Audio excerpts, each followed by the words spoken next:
Peace, light, blessings, and blessings to you, Neith Sankofa. Okay, so I have been getting a lot of requests from my friends about what am I doing with these kids? Like you and Amari always seem like y'all having fun stuff to do and you're not looking like you're crazy. What am I supposed to be doing with my children locked up in the house?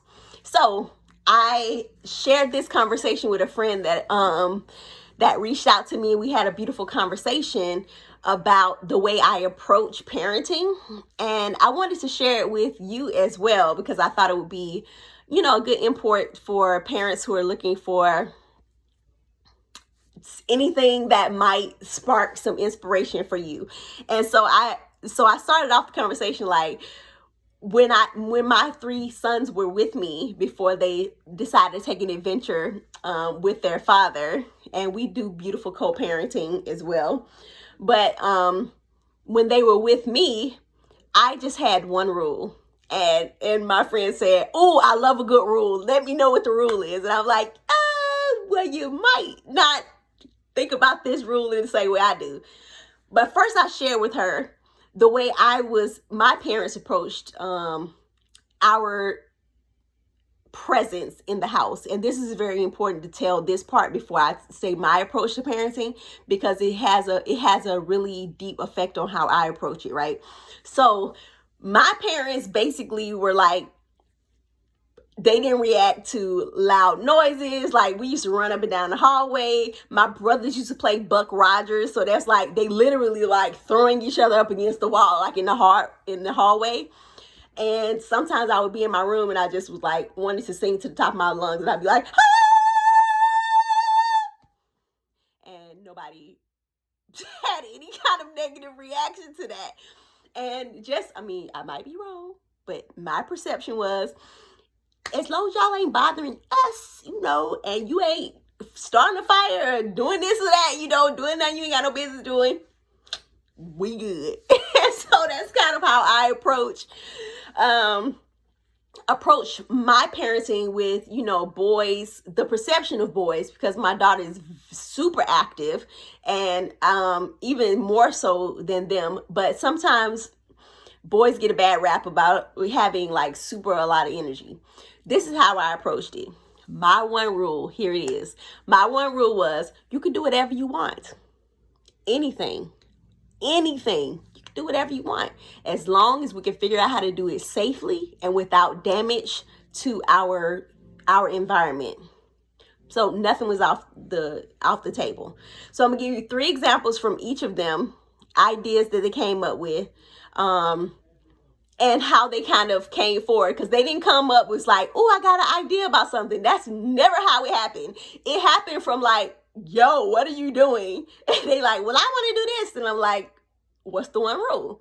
So the first, my youngest son, Cam, he loved to draw on the walls. He would draw everywhere on the walls, right? Then when people came over to the house, I got like 4-year-old, interpretation of SpongeBob on my wall with a piece of gum for the tongue. I mean, you can't make this stuff up, okay? So I did everything that I could to try to get him to stop writing on my walls. It was not happening. Nothing was working. So I was just like, okay, apply the one rule for myself. How can I do this in a way where we both get what we want? So I went and I got that paint that you do, and I painted in the hallway right next to his bedroom. I painted one side of the hallway with dry erase marker and one side of the hallway with chalkboard paint. And I said, here's the thing. In this hallway, this is all you. Right next to your bedroom, this is all you. You can do whatever you want here. You can erase it. You can do whatever. I never had to talk to him about drawing all over the house and on my walls. So that's one thing. The second thing, my second son is a bit of a daredevil and had like a super high tolerance of pain. He snapped his clavicle. He bit all the way through his tongue. It was like hanging out. And he was just like, what? I don't really want to go to the doctor. So I had to watch him with the things that he wanted to do around the house. He would throw himself down the stairs. He thought it was funny and fun to just like roll himself down the stairs. And I'll be like, yo, I'm not trying to go to the hospital today. So here's what we came up with on how to do that. The rules were you have to do it in a sleeping bag. I had a big pillow they would line the bottom of the sleeping bag with. You had to put yourself in the sleeping bag on top of the pillow for that. With my youngest, if my youngest son wanted to participate, he had to ride in a sleeping bag with an older brother. So one of his older brothers had to be, he had to sit in their lap to go down. And downstairs we had a couch with like removable pillows. So to set it up, you had to take all those removable pillows, put them at the bottom of the staircase so that they wouldn't plow into the wall and maybe even bust out the wall, right? As long as those things were in place, we good. Slide all day, because you ain't bothering me, because you slide. And all I hear is laughter and, everybody had a good time. We never had any problems with anybody getting injured or anything, right? The third thing, my oldest son, he wanted to swing from the banister. He wanted to swing from, now he did actually say, Mom, it would be cool if we could swing from the banister. I'm like, no, okay. Let's figure out how to do this, because I'm like, I did make the one rule. So let me figure out if we can do this. So here's how we did it. We had sheets that were designated for this. So I would tie, triple tie to the top of the banister, one sheet, triple tie it to another sheet. And at the bottom of the second sheet, I made like a little loop where you could, either put your foot in it or put your whole butt in it and swing, like literally swing from the banister. And that is how we did it. And it worked out well. And honestly, like the bottom of the seat swing from the floor was like this. So the potentiality for injuring yourself swinging from like 3 or 4 inches from the ground, it was worth taking the risk for them to, for hours of time, just be swinging. I'd be like, y'all good? Good, And so then my youngest son could actually sit in the seat part of it and swing and not be like, at as much risk. But after a while, like, they learned how to do it safely. I had to be the one that tied the knots when they wanted to play, so I could make sure it was secure before they actually went into it. So with that, I also had a lot of family help, and my family is used to my energy, my creative energy. If I don't, see, here's the thing, and this is straight up for parents in this situation. Let me finish telling you stories, and then I'm gonna get real about why you need to support your kids in whatever way you can in the energy they're trying to express, right? So for me, my parents are used to my energy and wanted to create. I was outside with my dad, and there was like a lot of branches and brush that he had collected up together. And I'm like, wow, this would be really cool to make a nest. And he's like, okay, well, when I get through chopping it up, I'll put it together to look like a nest, and you can do whatever you want to do with it. Like, he never was like, why do you want to make a human-sized nest? He's just like, okay, I'm going to be doing this anyway. When I pile it up, I'll just put it in a nest shape for you. I'm like, thank you. So this is important for this reason. So when he came over, he saw the banister creation that we had made. And he said, well, I'm not sure that the banister is, the post is stable enough. So what he did of his own, pawpaw, and because he doesn't question any of that, he just went and reinforced it. So he put like extra putty on it. He, whatever the particulars, he made sure that for him, he felt safe, and he felt like he was contributing to making that even more safe parameter for us. So whenever they wanted to swing from the banister, they had a double reinforced post to do that, right? Supporting each other in our creativity. Why is this important to support? One, personally for me, the reason why one of my sons is 21. The oldest is now 21. He's about to graduate from LSU with a degree in accounting. My other son is 18. He's about to graduate from high school. He's an honor student and an extraordinary athlete. I ain't sure if he gonna pick LSU or GSU, but you know, I'm rooting for GSU. Anyway, that's why I went GSU. But anywho's, and he's also looking into some other alternative ways in which he can fulfill some other things that he wants to do. So he might take a year off and do that. My third son is a super creative. He wants to be a chef. He talks to trees like mama, and he will tell other people in a minute, nature don't like that. Right? So, and they can all stand in their own power. I think I've had a tremendous impact on the way they look at things in that way, because I didn't shoot down their ideas or their natural inclinations to want to create and play and have fun. And I think because of that, they are able to think creatively outside of paradigms that are given to them. This is exactly what our children are trying to do now. There's a lot of energy present. We feel the anxious energy in the world. We feel the shifting of power in the world. They do too. They have less capacity to articulate that to us. They're trying to soothe themselves with play. We have to be of a mind and a heart and a spirit to recognize that and support them in that, right? My daughter wanted to play in my makeup and my lipstick the other day. Let's do it. She want to plant. Let's do it. You know, how can and really, honestly, truthfully, for real, I'm going to break it down like this. It's you, parents. It's us. It's us that need to be more willing to get outside of the boxes, right? So is this by any means necessary? We got to be by the rules. Like, ain't nothing the way it was before. There is nothing that's the same structures. Take a deep breath there. That was a lot.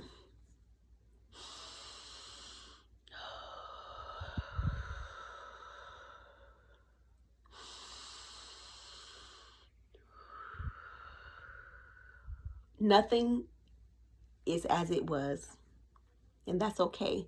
Let's take this as an opportunity. Ask yourself, what ways do I want to be out of my own boxes? What can I create?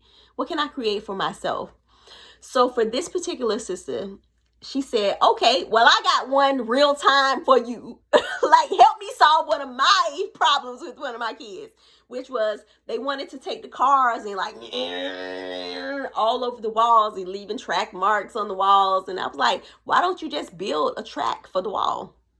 So either get some pieces of paper and tape them together, or get like a poster board, or get, you know, like the side of a box.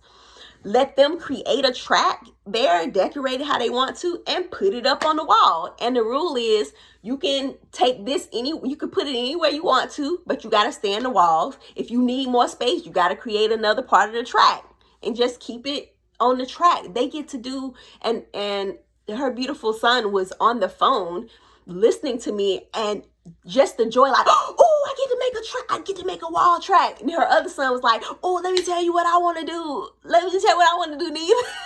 I'm like, all right, let's go. Let's create something else. And we came up with some beautiful ideas of how that he can bounce the ball, not on mama's wall, but create a barrier, a partition that can be a wall bounce area. That's what he want to do. Just have the sensation of the wall bounce. Create that in a space so it's not about you just letting them do whatever they want to do. It's about how can we find balance. And this is really a beautiful space for us to practice here, because we are coming into an age and a time where we're going to have to practice and learn how to be in community with each other, with apparently, you know, things on the surface, different ideals. But I think that if we have eyes to lift ourselves up in another level of consciousness and say, okay, how this is the paradox, right? As my African healing dance teacher, Wyoma, says, you know, you come in areas of your life where something's way over here and something's way over here, and it seems like they can never live in community with each other. But you take a deep breath and bring both of those paradoxes into your heart, which is the magical transformer. And then from that space, you ask, how can both of these seemingly polar opposites exist in a space of love? And I guarantee you, space will be created for that. We are so much more powerful than we think. don't lay down on this. It is time for us to rise up into the knowing of how powerful we are and say, hey, this is what I need, and this is what you need. We can do this. And start speaking that life into our kids. They are the generation that's going to have to hold this energy and continue to try to live in a more harmonic space. Not saying, oh, okay, well, I'll just assimilate to what you want, or I will just break down the walls and everything that you have crumbles. Like, that season is over. It is the season for, how can we live in a righteous space together? No, we're not going to be able to do that 100%. And maybe we won't be able to do what I want to do 100%. But how can we think about this from a space of love? Those are the solutions that we need right now. So let's practice with our little beings who are calling us into slower life, earth-based practices, and play. I really hope this was helpful. And I hope it's helpful to all the parents who are really like, I mean, seriously, them first couple days, I was like, yo, I had created the solution I liked. Why y'all got to mess with my solution that I already liked? I was salty about it the first couple days. I ain't even gonna lie, y'all. I'm like, whew, take a deep breath. Things are not as they were. How can I make this where it works for me? And Spirit has created beautiful solutions, beautiful solutions. I spend a lot of time outside. That's what she a nature being. And I'm like, yo, this is really helping me too. This helping my mind, body, and spirit. So there you go. I probably will be sharing some more of the things me and Amari have been doing. We've been gardening. We've been making music with rocks and singing songs and just all kind of stuff that both of us really enjoy doing. And I've been getting family support to do the things that I need to do, amending my schedule, taking it one day at a time, breathing, taking the phone calls for my family and friends who need me. Like, I am a healer. I'm up right now. If somebody calls me, I got to take the phone call. So I'm just figuring out how to do that. And space is always being made available for that. I'm like, okay, this is what needs to be done right now. Let everybody know, you want me in a meeting? My daughter might be present. If that's not something you can deal with, count me out. Just count me out. I ain't missed nothing yet. Matter of fact, it's pretty good, free-flowing, chill energy where I can really be present. So I hope this has been helpful to you. I hope you watch this with your kids. Maybe they have some ideas. I should have said this at the beginning of the video, but it didn't come to me to now. If you want to, maybe have them just write out some ideas that they have, some things they've been thinking about, like dream stuff, and say, ooh, write down 5 or 10 ideas that you have for like stuff we can do. And let's see if we can figure out how to do a few of them together over the next few days or whatever. Okay. Is that it, Spirit? Last thing, congratulate yourself. Give yourself compassion and peace. If you've been hollering at your kids at the top of your lungs up until this point, well, that's what you had to do. All right. So take a deep breath, have compassion, go back and have those conversations if you need to, and just be like, yo, I was under a lot of pressure. And I always had a policy of like be a parent, own up to bad behavior in the same way we want our kids to own up to bad behavior. Look, I'm sorry. I was in a real stressful place. I didn't use my tools. I didn't feel like I could use my tools. I'm using my tool now, and I'm saying I'm sorry. How did you feel about that? How can I do something differently next time? Next time, if I'm in that space, I'm going to say, I need to take a break, and we'll talk about this later. And please understand, this is why I'm doing that, right? Whatever language you need to have, but have compassion with yourself, have compassion with your kids dealing with all this energy. It's a lot of energy, yo. And they feel it. They're not numbed up like we are to our own levels of emotion and feeling. That's real. A lot of us are numb. We don't know what we're feeling. We feeling like they're doing extra because we can no longer feel. Straight up. So take a cue from them. If you like, wow, am I feeling any of this? wow, whoa, I'm feeling this too. Okay, well, maybe taking a walk or, racing will be good for both of us. So a little bit of a long video, don't care. It was what Spirit had in mind, and what, like, literally people are calling me about. I'm like, yeah, okay, cool. Hey, Neith means mother warrior goddess. So I know I have a very strong mother energy that I walk with. And it's just giving me so much bliss and joy to be of service in this way right now. So, hey, hit me up if you wanna ask Neith about some solutions. I'm here for it, shawty. I'm here for it. Okay. I love y'all. Peace and light. Mwah. Follow me. This is probably gonna be on YouTube, but check out my YouTube page, the Light Warrior Sisterhood with Neith Sankofa, because that's where I'm posting a lot of the longer videos and teachings that I'm doing in this time. Peace and light, y'all. Bye.